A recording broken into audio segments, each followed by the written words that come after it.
नेता हमारे अशोक जाट के नेतृत्व में आज हजारों किसान इकट्ठे हुए हैं।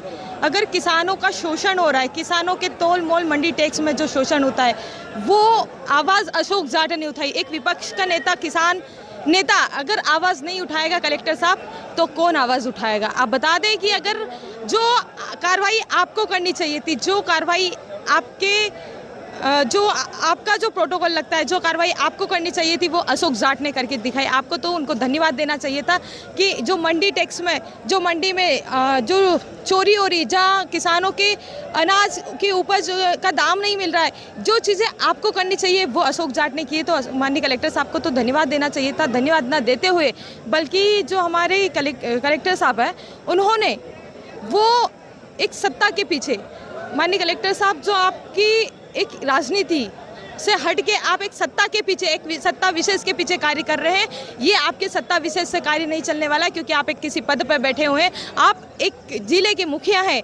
आप किसी सत्ता विशेष के पीछे कार्य नहीं कर सकते। आपने संविधान की शपथ ली है, आप लोकतंत्र के रक्षक हैं, तो आप लोकतंत्र के भक्षक ना बने। और जब जब भी किसानों के ऊपर अत्याचार होता है, किसानों के तोल मोल मंडी टैक्स पे अगर कोई शोषण होता है, तो अशोक जाट खड़े रहते हैं। और उस अशोक जाट के ऊपर माननीय कलेक्टर साहब ने जिला बदर की कार्रवाई की है। मैं कलेक्टर साहब से पूछना चाहती हूँ कि जो कार्रवाई आपको करनी चाहिए वो कार्रवाई उन्होंने सरल करते हुए आपके समक्ष उन्होंने जो कानूनी कार्रवाई थी वो रखी, पर आपने उन लोगों पे कार्रवाई ना करते हुए बल्कि अशोक जाट के ऊपर कार्रवाई की। जब तक किसान नेता अशोक जाट के ऊपर से जिला बदर की कार्रवाई वापस नहीं लेंगी, तब तक किसान नेता और सभी किसान यहाँ खड़े रहेंगे। जिला बदर की कार्रवाई उन्हें लेना पड़ेगी। अगर जिला बदर की कार्रवाई नहीं लेते तो हर एक घर से अशोक जाट निकलेगा। कैसा प्रदर्शन किया गया था आपके? आज कैसा प्रदर्शन किया गया था? आज हमारा एक ही मांग था, माननीय कलेक्टर साहब से मिलके एक ही आग्रह था, निवेदन था कि सर अशोक जाट के ऊपर जो किसानों के हक अधिकार की लड़ाई लड़ते, जो किसानों की आवाज़ बनते,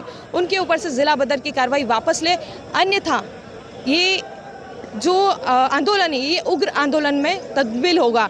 वरना कलेक्टर साहब ने ऐसा कुछ ना करते हुए बैरिकेड से रोक दिया, जैसे हमने कोई प्रकरण दर्ज, हमारे ऊपर प्रकरण दर्ज, हमारे 3 लोगों के ऊपर प्रकरण दर्ज किया, उन्हें गिरफ्तार कर लिया। मैं तो कलेक्टर साहब से पूछना चाहती हूँ कि हमने कोई गुनाह किया था क्या? हम लोग तो सिर्फ आपसे बात करने आ रहे थे, आप बात करके जिला बदल की कार्रवाई तो रोक देते। किसान घायल भी हुए इसमें, लाठीचार्ज पुलिस के आरोप? यस, 2 शायद और किसान घायल हुए हैं और एक उसमें मैं भी शामिल हूँ, क्योंकि मैं पूरा बैरिकेड से नीचे गिर चुकी थी, तो साइड से मुझे लग गई है, थोड़ी चोट वगैरह, सूजन वगैरह भी थी।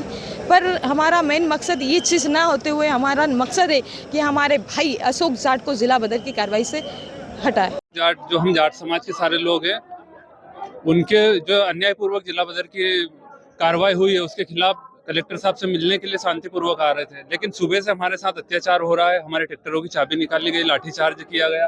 अभी आपने देखा हमारे बुजुर्गों के साथ भी, जो प्योर किसान है और हमारे बुजुर्ग है, जाट समाज से हैं, उनको लाठीचार्ज करके पुलिस ने घायल करा है, उनके सिर में चोट भी आई है और हमें कलेक्टर साहब से मिलने नहीं दिया जा रहा है। तो ये क्यों भाई? हम अपनी मांग रख रहे हैं, हम कलेक्टर साहब से मिलना चाहते हैं, हम ज्ञापन देना चाहते हैं और अपनी बात रखना चाहते हैं, लेकिन प्रशासन लगातार अत्याचार कर रहा है।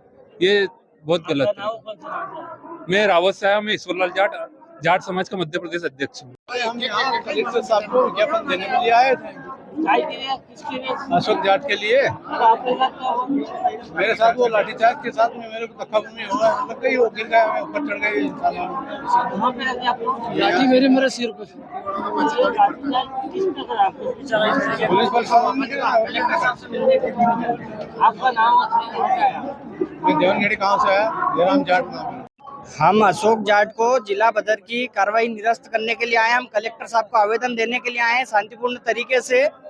अशोक जाट को जिला बदर की जो कार्रवाई की गई है, किसानों के हक में बोलते हैं, लड़ते हैं, उसको निरस्त कराने के लिए हम यहाँ इतनी किसान सब एक साथ इकट्ठा हुए हैं। कौन से गांव से आए? हम देवनखेड़ी गांव से। पुलिस, हाँ, लाठीचार्ज किया गया है। ये मेरे पिताजी है, शांतिपुर खड़े थे, धक्का मुक्की करी है, इनको लग भी गई है यहाँ पे। किस तरह की मांगे हैं आपकी? हमारी यही किसानों के हक की मांगे हैं सारी। हमारे गेहूं के तुलने में जो समस्याएं आ रही हैं, समय पे भुगतान नहीं हो पा रहा है।